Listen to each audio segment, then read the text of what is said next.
ကျွန်တော်ဒီဗီဒီယိုမှာပြောသလိုပဲဒါမှမဆန်းပါဘူးဒါပုံမှန်ပါပဲဒါကျွန်တော်ရှမ်းကိုဒါဘာရေပြောပြီးဟိုဖြစ်တာမဟုတ်ဘူးဗျာကျွန်တော်တို့ကအစမှမပြောတာပဲရှိဗျာတချို့ပြောရင်ဗျာတချို့ဒီတော့လားနည်းနည်းအားလုံးကကိုယ့်အတင်ကိုကောင်းတာပဲဖြစ်စေချင်တယ်လေမကြိုက်ဘူးပြောရင်မကောင်းပြောမကြိုက်ဘူးဗျာကျွန်တော်ပထမတစ်ပွဲကျွန်တော်တို့ရှမ်းနဲ့ကရင်နဲ့ကျွန်တော်တို့ကန်တဲ့ချိန်မှာကရင်ကျွန်တော်တို့3-2လားဟို2-1လားမသိဘူးလား3-2လားမမှတ်မိတော့ဗျာအဲ့ဒီပွဲကျွန်တော်ရှုံးသွားကျွန်တော်မွန်အင်ရှင်မှာကန်သူတို့အင်ရှင်မှာထက်ကန်တယ်ဗျာသူတို့အင်ရှင်မှာတကူกว่าနဲ့ပဲရှုံးတယ်ဗျာပထမတစ်ပွဲရှုံးလာတာဗျာနောက်တစ်ပွဲဟာသူတို့လူနည်းနည်းပြောင်းလဲလေးဖြစ်သွားတယ်ကျွန်တော်အဲ့လိုပဲမြင်တယ်နော်ဟုတ်ချင်မှလည်းဟုတ်ပြောင်းလဲဖြစ်သွားတယ်ဗျာဟာဟိုမှာလေငါတို့ရှုံးလာတော့သူတို့ထပ်ပြောင်းသေးတယ်အဲ့ဒါလည်းသူတို့ပြောတယ်ဟိုတခြားညီလေးတွေကရွှေပွဲကန်နေတယ်အဲ့တော့လည်းမပူးပေါင်းနိုင်သေးဘူးအဲ့လိုမျိုးလည်းရှိတယ်အဲ့လိုမျိုးလည်းရှိတော့ဟာသူတို့ပြောင်းလဲပြင်ဆင်တယ်ပြီးတော့ဒီမှာဟိုသူတို့အင်ရှင်မှာတွေ့လူကြီးဟာလူကထက်ကောင်းလာတယ်ဗျာတိလားသူတို့အမြဲတမ်းပြင်ဆင်နေတယ်ဗျာဒါကျွန်တော်တို့ဘယ်လိုပဲညီကိုတွေမြင်နေတဲ့အမြင်ပဲကျွန်တော်ပြောတာနော်ညီကိုတွေမမြင်တဲ့နောက်ွယ်အမြင်ကျွန်တော်လုံးဝမပြောထပ်ပြင်ဆင်နေတယ်ဟာ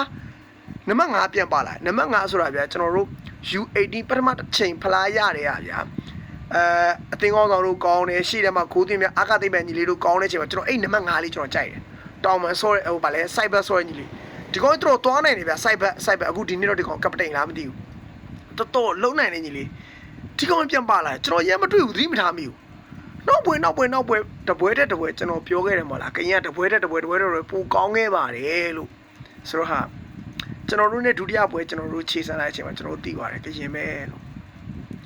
မနစ်ကလောက်မကောင်းဘူးလို့ကျွန်တော်စကားခံထားရဲဆိုပေမဲ့ကျွန်တော်ရှေ့ဗီဒီယိုကကြည့်ရမနစ်ကလောက်မကောင်းဘူးဒါပေမဲ့ကရင်တပွဲတဲ့တပွဲပိုကောင်းလာလိမ့်မယ်အရှင်မှာ3ပွဲခံရတယ်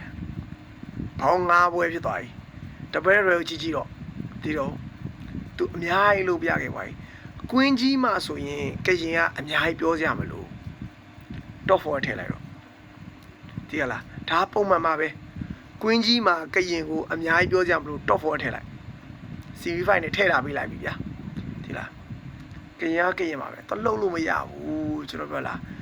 ရှမ်းကိုလည်းတကယ် respect ပေးပါတယ်ရှမ်း DT လောက်ပြနိုင်တာ तू မလွယ်ကူပါဘူး तू လည်းအခက်ခဲတွေအများကြီးနေပါကျေးဇူးပါ